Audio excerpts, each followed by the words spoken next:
السلام علیکم دوستوں، آج ہم اپنی اس ویڈیو میں قریش کی مانگیں کے بارے میں بتائیں گے جو انہوں نے سرکار دو عالم کے سامنے رکھی تھیں کہ ان مانگوں کو اگر پورا کر دو گے تو ہم اسلام میں داخل ہو جائیں گے۔ ولید بن مغیرہ، اس بن وائل، ابو جہل، ان لوگوں نے آپ کو پریشان کرنے اور آپ کے کام میں خلل ڈالنے کے لیے ایک طریقہ نکالا اور آپ کو اپنے پاس بلایا اور آپ کے سامنے کچھ مانگیں رکھیں۔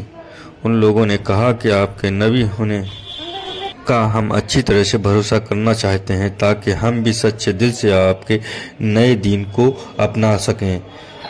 آپ ہماری مانگوں کو پورا کر دیں جس سے ساری قوم کا بھلا بھی ہوگا اور ان کے پورا ہونے پر آپ کی نبوت کا پکا وشواس بھی ہو جائے گا۔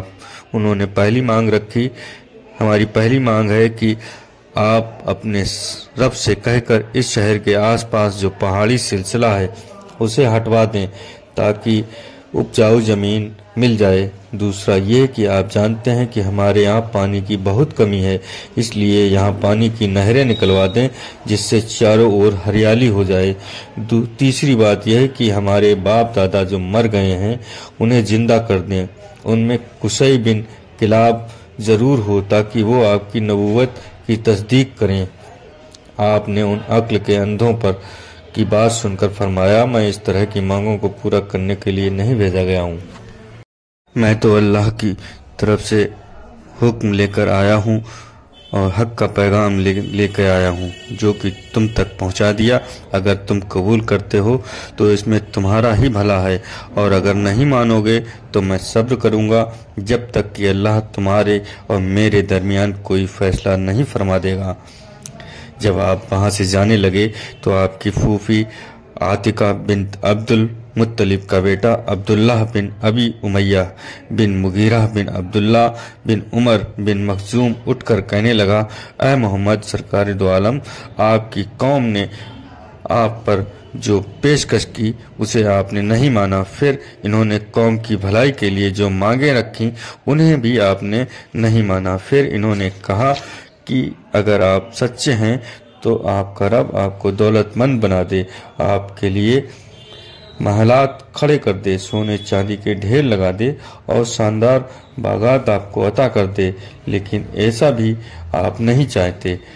اگر آپ امیر ترین انسان ہوتے تو ہمیں آپ پر ایمان لانے میں کوئی شرم نہیں آتی۔ آپ سے یہ بھی کہا گیا کہ آپ جس عذاب کی بات کرتے ہیں وہ ہم پر لا دیں، لیکن آپ اس کے لیے بھی تیار نہیں ہوئے۔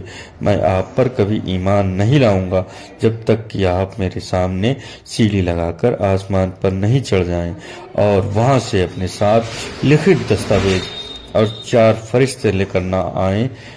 قریش کے اتنے برود کے باوجود دن بدن مسلمانوں کی سنکھیا بڑھ رہی تھی اور سرکار دو عالم اپنا کام بخوبی نبھا رہے تھے۔ قریش جو بھی ترکیب سوچتے وہ آپ کے سامنے کامیاب نہیں ہو پاتی۔ اب قریش نے حج پر آنے والے لوگوں کو بھرم پھیلانے کے لیے ولید بن مغیرہ کی رائے سے کہنا شروع کیا کہ آپ جادوگر ہیں، آپ جادوئی کلام سے باپ اور بیٹے، بھائی اور بھائی، پتی اور پتنی اور پریوار کے لوگوں میں آپس میں جدائی ڈالتے ہیں، پھوٹ ڈالتے ہیں، اس لیے باہر سے آنے والے ہر شخص کو چاہیے کہ آپ کی بات نہ سنے۔ قریش کے اس پرچار پر لوگوں کا الٹا اثر ہوا۔ اب لوگ اتسکتا بس آپ کو دیکھنے کے لیے زیادہ آنے لگے۔ جو آپ کی بات اور قرآن سنتا وہ آپ سے اتنا متاثر ہوتا کہ سوئم آپ کے کلام کا پرچارک بن جاتا، اپنے ملنے والوں کو سناتا۔ اس طرح آپ کا کلام عرب کے دور دراز علاقوں میں بسے قبیلوں تک بھی پہنچنے لگا۔ قریش اب اپنے دھرم اس سے لگے ہوئے ان کے سوارتھ اور سمبندوں کو بچانے کے لیے مانوتا کے بھی نیچے استر پر گر گئے۔ آپ کو ہر پرکار سے مانسک اور شاریرک کشٹ پہنچانے لگے۔ آپ کے پڑوسی گھٹیا حرکتوں پر اتر آئے، آپ کے گھر کے سامنے کوڑا کرکٹ اور گندگی ڈال دیتے، جس راستے سے آپ کا گزر ہوتا ادھر کانٹے بچھا دیتے۔ امیہ بن خلف